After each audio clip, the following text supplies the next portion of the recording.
오늘 함께 보실 하나님의 말씀은 출애굽기 32장입니다.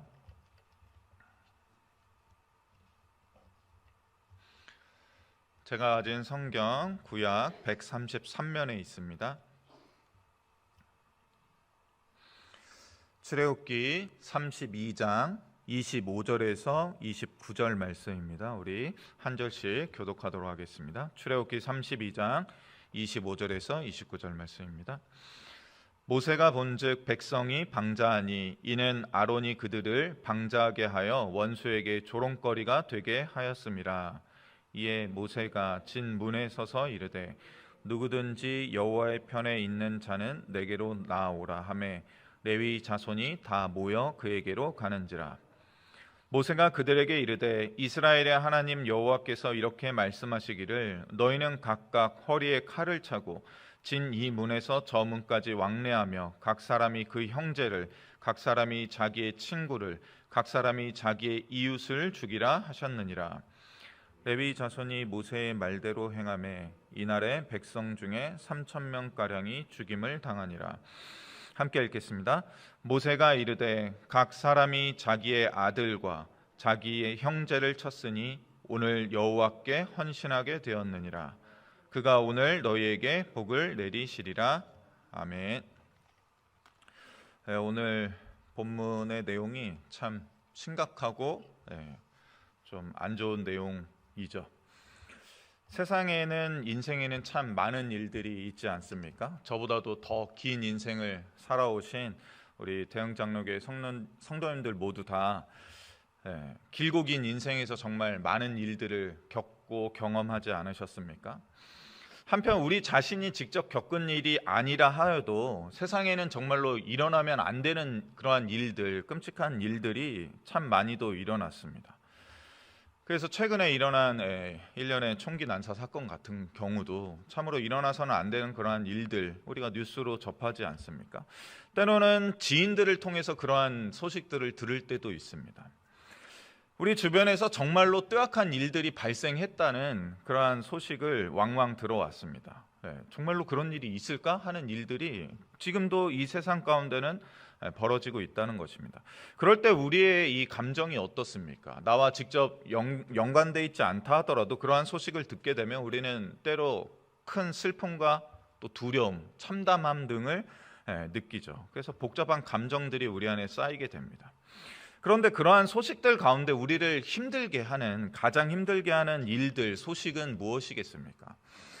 한 줄 자막, 뉴스 자막만으로도 우리의 가슴을 철렁하게 이렇게 내려앉게 만드는 그러한 소식들이 무엇이겠습니까? 그건 다름 아닌 나와 관계되어 있는 이들이 당한 어려움, 끔찍한 소식들 아니겠습니까? 특별히 나의 가족과 또는 친척과 관련된 안 좋은 뉴스가 떴을 때 나의 친구와 지인들에게 닥친 불행한 소식들을 듣게 되면 우리의 가슴이 철렁이지 않겠습니까? 최근에 이제 그 일련의 총기 사건이 벌어지자 한국에 있는 제 친구들이 저한테 이렇게 연락을 많이 하더라고요. 안전하냐고. 그러한 소식들을 한국에 있는 지인들이 들었을 때도 제가 걱정돼서 연락을 하는 것과 같이 정말로 우리와 좋은 관계를 유지하며 가까이 있는 친밀한 나의 이웃들이 겪는 고통스러운 소식을 듣게 되면 우리의 가슴이 철렁하고 심장이 철렁하고 내려앉지 않겠습니까? 그 중에서도 가족과 친구와 이웃의 갑작스러운 죽음의 소식은 우리를 참으로 많이도 힘들게 만들 것입니다. 죽음은 누구나 맞이하게 되는 것이죠. 창조 세계의 모든 것이 하나님의 섭리 안에서 죽음을 맞이하게 됩니다. 이건 필연적인 것이죠. 이 땅에 태어난 순간 우리는 어떻게 보면 이미 죽음이 예정되어 있는 채 삶을 살아가는 것입니다. 지금도 매일 수많은 사람들이 죽습니다. 어떠한 이유로도 죽게 되죠. 그러나 그렇다고 해서 죽음이 일상으로 우리에게 받아들여지지는 않는 것 같습니다. 그렇지 않습니까? 죽음은 모든 인생이 다 겪는 일이지만 사람은 다 죽는 거지 하고 그냥 지나갈 수 있는 그러한 사람은 아무도 없다는 것입니다. 그만큼 사람의 죽음이라는 것은 그 죽음을 맞이한 이들과 가까우면 가까울수록, 친밀하면 친밀할수록 더 큰 슬픔과 충격을 주게 됩니다. 그렇지 않습니까? 그런데 또한 한편으로는 인생을 살다 보면 죽어 마땅한 사람이 있다는 것도 알게 됩니다. 그렇지 않습니까? 어르신들이 가끔 속담처럼 격언처럼 하시는 말씀 가운데 사람이라고 해서 다 같은 사람은 아니다, 이런 말을 하시지 않습니까? 즉 세상을 살다 보면 속이 너무나도 시커먼 사람들이 생각보다 많다는 것입니다. 그리고 우리의 자녀들을 새로운 학교나 새로운 직장이나 어떠한 새로운 지역으로 보낼 때 우리 어르신들, 부모된 입장에서 하는 말이 무엇입니까? 어딜 가나 사람 조심해야 된다. 저도 여기 미국에 간다고 했을 때 주변 지인들이 하는 말이 한국 사람을 가장 조심해라, 이런 말을 많이 하셨거든요. 즉 사람이 사람을 속이고 뺏고 어떻게 합니까? 심지어 해하고 죽이기까지 한다는 것입니다. 어른들은 이 사실을 자기의 인생을 통해서 직접 체험하고 체득하고 깨달았다는 것입니다. 그렇기 때문에 이 세상에는 사람 같지 않은 사람도 있다는 것입니다. 그 중에는 죽어 마땅한 이들도 있다는 것입니다. 제가 사형제도를 찬성한다거나 이 사형제도를 옹호한다는 게 아닙니다. 다만 이 세상에는 정말 너무나도 파렴치한 인간들, 인간성을 아주 상실한 사람들, 그러한 존재가 분명히 있다는 것을 말씀드리는 것입니다. 그리고 오늘 본문을 보게 되면 하나님께서 보시기에 죽어 마땅한 이들이 이스라엘 공동체 안에 있었다는 것입니다. 아니, 오히려 오늘 본문의 사건을 통해서 하나님께서는 이스라엘 모두가, 모세를 제외한 이스라엘 모두가 다 죽어 마땅한 존재가 되었다고 모세에게 말합니다. 그렇기 때문에 내가 어떻게 합니까? 이 이스라엘 백성들을 다 죽이고 모세 너를 세워서 큰 나라가 되게 해주겠다라고 그렇게 말씀하셨습니다. 그러나 그것을 모세가 말리죠. 그리고 나서 이스라엘 공동체에 내려오니 이스라엘 공동체가 엄청나게 방자하게 행한 사실을 행하고 있는 그 현실을 모세가 목도하게 됩니다. 그리고 하나님 보시기에 죽어 마땅한 이들이 이스라엘 공동체 안에 3,000명이 되었다는 사실을 오늘 본문을 통해서 알게 되죠. 출애굽한 이스라엘 백성들의 추정치가 대략 200만 명이라고 우리는 알고 있습니다. 그래, 그 가운데 3,000명이라는 숫자는 0.15%에 불과하다고도 할 수 있습니다. 하지만 오늘 이 본문에 죽음을 당한 이 3,000명의 사람들은 그 공동체의 일원으로서 누군가의 가족이라고 표현되고 있습니다. 그 가족이라는 건 무엇을 말합니까? 즉 누군가의 아버지이며 어머니이며 또는 사랑하는 아들이며 딸일 것입니다. 또한 그들은 누군가의 가족인과 동시에 친구였다는 것입니다. 그리고 이들은 공동체 안에서 항상 동고동락하여 애굽의 모진 노예 생활의 힘든 그 노역을 함께 했던 이들입니다. 그냥 사형수가 아니에요. 감옥에 갇혀 있어서 죽음의 날을 받아둔 그런 사형수가 아니었다는 것입니다. 어려운 시기, 참으로 힘든 시기를 같이 겪었던 이들이 갖는 그 결속력이라는 게 있지 않습니까? 이 결속력은 사실 외부인은 알기 어려운 거죠. 그래서 특별히 한국에서는 해병대 나온 사람들끼리 그렇게 계속 나이 들어서도 모이고 그 전우회를 다지는 그러한 것이 바로 그러한 이유 때문이지 않습니까? 그렇기 때문에 자기 손으로 자기의 형제를, 자기의 친구를, 자기의 이웃을 죽인다는 것은 사실상 불가능에 가까운 일인 것입니다. 쉽지 않은 일인 것이죠. 쉽지 않은 정도가 아닌 것이죠. 또 현대인들이 생각하기에는 오늘 이 본문의 이 명령은 너무나 끔찍한 살해 명령으로 이해되기도 합니다. 27절을 제가 다시 한번 읽겠습니다. 모세가 그들에게 이르되 이스라엘의 하나님 여호와께서 이렇게 말씀하시기를 너희는 각각 허리에 칼을 차고 이 문에서 저 문까지 왕래하며 각 사람이 그 형제를, 각 사람이 자기의 친구를, 각 사람이 자기의 이웃을 죽이라 하셨느니라. 굳이 이렇게 표현한 이유가 있겠죠. 방자히 행한 이들을 처단하라, 또는 금송아지를 만들고 그 금송아지를 섬기는 일에 가장 앞섰던 이들을 처단하라, 이렇게 표현할 수도 있는데 그렇게 표현하지 아니하시고 굳이 하나님께서는 모세를 통하여서 자기의 가족들, 이웃들, 친구들, 아들이며 아버지인 자들을 직접 칼로 죽이라고 말하고 있습니다. 그렇기 때문에 오늘 본문을 대할 때 나오는 반응은 크게 다음에 두 가지로 나뉠 수 있을 것입니다. 먼저 하나는 이스라엘의 죄가 그만큼 너무나 끔찍한 것이었다.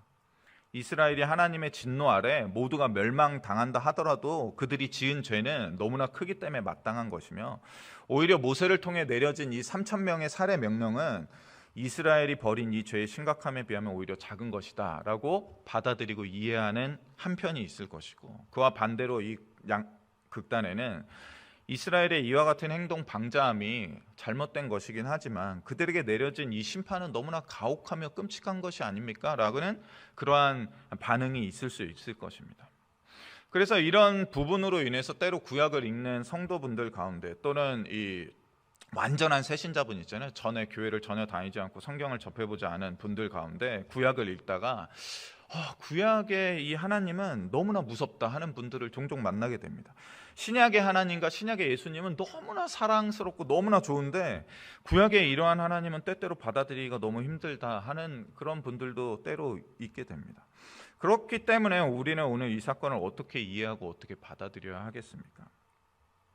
본문 25절을 보면 모세가 본즉 백성이 방자하니 이는 아론이 그들을 방제하게 하여 원수의 조롱거리가 되게 하였습니다. 이렇게 기록하고 있습니다. 너무나 짧은 설명이라 이 이유만으로 3천 명이 죽어야 하는가 이렇게 생각할지 모르겠지만, 이 사건의 이 정황들, 상황들을 우리는 알고 있습니다. 이스라엘은 하나님의 능력으로 출애굽하게 됐죠. 그들은 아직 그들의 영토를 갖지 못했습니다. 그리고 모세가 하나님의 산에 올라가서 십계명, 즉 율법, 하나님의 법을 받고 있는 때였습니다. 즉 그들은 아직 이 새 민족으로 출발은 하였지만 하나님의 완전한 나라를 이루기에 영토와 법이, 주권이 아직 부족한 상태에 있었습니다. 그런데 그들이 그러한 상황 가운데 자기를 이끌어낸 이 하나님을 주변 이방 나라들이 또는 애굽에서 섬기던 금송아지로 대체하여서 금송아지를 만들고 그 앞에서 번제와 화목제를 드리고 앉아서는 먹고 마시며 일어나서는 뛰놀고 있었습니다. 그러니 이런 모습은 이스라엘 밖에 다른 나라 사람들, 즉 원수로 표현되는 다른 나라 사람들이 보기에는 비웃음거리며 조롱거리였다는 것입니다. 저들 봐라, 우리랑 다를 게 뭐 있냐? 저들 똑같이 우리랑 똑같이 금송아지 만들고 우리가 하듯이 똑같이 행하는구나 라는 그러한 비난을 받게 되는 것입니다. 즉 구별성이 없고 차별성이 없는 그러한 그 시대의 그 주변에 있는 부족 또는 도시국가 또는 애굽이랑 다를 바 없는 그러한 모습을 그들이 보였다는 것입니다.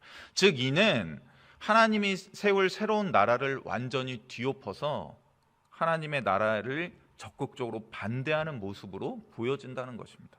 즉 나라를 반대해서 군대를 자의적으로 일으켜서 그 나라를 뒤엎으려고 하는 모습과 별반 다르지 않은 모습이었다는 것입니다. 사회체제를 전복시키며 국가를 무너뜨리고 자신만의 왕국을 건설하려는 그러한 모습으로 지금 그려지고 있는 것입니다. 그렇기 때문에 이들은 당연히 이러한 사형에 처해져야 한다는 것입니다. 그러나 하나님께서는 그 사형을 처할 때 친히 어떻게 하십니까? 하나님께 헌신한 이들을 세워서 자기의 형제와 자기의 친구와 자기의 이웃을 죽이라 하셨습니다. 그 이유가 분명히 있는 것이죠. 그 이유는 이것입니다. 이제 앞으로 이러한 일들이 또 발생할 것 아니겠습니까? 그렇지 않습니까? 이스라엘 백성은 목이 뻣뻣하기 때문에 그때 우상을 만들고 우상을 섬기려는 자기의 이웃과 친척과 가족을 볼 때 이 사건을 경험한 이들, 이 사건을 가슴 깊이 새긴 이들은 이렇게 생각할 겁니다. 저렇게 우상을 섬기는 모습을 내가 가만히 놔뒀다가는 다음에 이전처럼 내 손으로 내가 칼을 들고 칼을 잡고 내가 나의 아버지와 어머니와 나의 사랑하는 아들과 자녀를 내가 죽여야 할 수도 있다는 것을 가슴 깊이 새길 것입니다. 그러니까 어떻게 하겠습니까? 목숨 걸고 말리겠죠. 바로 이러한 모습이 이 사건을 통하여서 이스라엘 안에 완전히 각인되는 것이죠. 우리는 이를 통하여서 지금 우리의 주변에 또 우리 가족, 우리와 가까운 지인의 신앙생활을 돌아봐야 하는 것입니다. 이 사건이 우리에게 끔찍함으로 다가오는 만큼 우리는 우리 주변에서 복음을 받아들였음에도 불구하고 속히 다른 복음을 쫓는 이들을 바라볼 때 그들이 나와 가까우면 가까울수록 목숨을 걸고 말리는 그러한 심정을 가져야 되는 것이죠. 오늘 본문을 우리가 깨달았다면, 그냥 아유 저러다 말고 돌아오겠지가 아니라 저렇게 지내다가는 내가 내 칼을 들어서 나의 사랑하는 이들을 버려야 할지도 모른다는 두려움을 가지고 다른 복음을 쫓는 이들을 적극적으로 말려야 하는 것입니다. 때때로 자녀 문제, 부모님 문제 우리 마음대로 안 되잖아요. 그렇기 때문에 어떻게 합니까? 한편 포기하기도 하죠. 자녀가 열심히 신앙생활을 하다가 대학교에 들어간 이후에 하나님을 떠나고 교회를 멀리하고 다른 세상의 좋은 복음을 쫓을 때 어느 때가 되면 돌아오겠지 하는 심정으로 때때로 두 손을 놓을 때도 있지 않습니까? 그러나 그럴 때 우리는 이 본문을 다시 한번 생각하며 눈을 떠야 되겠죠. 이러다가 큰일 날 수 있겠구나 라는 생각을 해야 한다는 것입니다. 지금도 복음을 받아들인 많은 이들이 세상의 다른 복음을 쫓고자 교회를 떠나는 일들이 지금 수도 없이 많이 일어나고 있습니다. 코로나 팬데믹 동안 그러한 일들이 더 많이 일어났죠. 우리 이러한 이들이 속히 하나님께로 돌아올 수 있도록, 지금 내 주변에 가까운 이들이 교회를 떠나 있다면 그들을 우리가 다시금 이 복음 안으로, 하나님 앞으로 끌어올 수 있는 그러한 믿음과 능력을 하나님께 달라고 간구하는 시간이 되어야 할 겁니다. 특히 우리의 자녀가 그런 문제에 처해 있다면 우리는 눈물을 흘리며 목숨 걸고 우리의 자녀와 우리의 가족을 위해서 기도해야 될 것입니다. 하나님이 알아서 하겠지가 아니라는 사실을 우리가 깨달을 수 있었으면 좋겠습니다. 우리 이 시간 잠시 기도하겠습니다. 하나님 아버지, 바울은 말하였습니다. 주님의 은혜로 이러한 큰 은혜의 복음을 받아들였는데 이렇게 속히 이 복음을 떠나 다른 복음을 쫓는 너희를 내가 이상하게 여기노라. 다른 복음은 없다. 다른 복음을 전하는 자는 저주를 받을 것이다 라고 바울은 말하였습니다. 또 오늘 본문을 통하여서 하나님을 버리고 하나님을 떠난 이들이 받게 될 이 어려움, 이 끔찍한 죽음의 명령 또한 우리가 알게 되었습니다. 또 친히 하나님은 이들을 처벌할 때 또 그들의 가족이며 친척이며 이웃의 손을 사용하셔서 이런 일들을 이루셨습니다. 하나님 아버지, 이러한 이유를 우리가 잘 깨달아 알 수 있게 도와주시옵소서. 복음을 멀리 떠난 우리의 가까운 지인들, 특별히 우리의 가족들 돌아오기까지 우리가 애쓰며 눈물을 흘리며 간구하며 기도하며 노력할 수 있게 도와주시옵고, 복음 안에 우리가 우리의 가족들, 우리의 가까운 이웃들을 다시금 불러들일 수 있게 도와주시옵고, 2023년이 그러한 해가 될 수 있게 도와주시고, 잃어버렸던 우리 대형의 가족들을 다시금 모으는 그러한 놀라운 부흥의 시대가 될 수 있게 은혜를 베풀어 주시옵소서. 하나님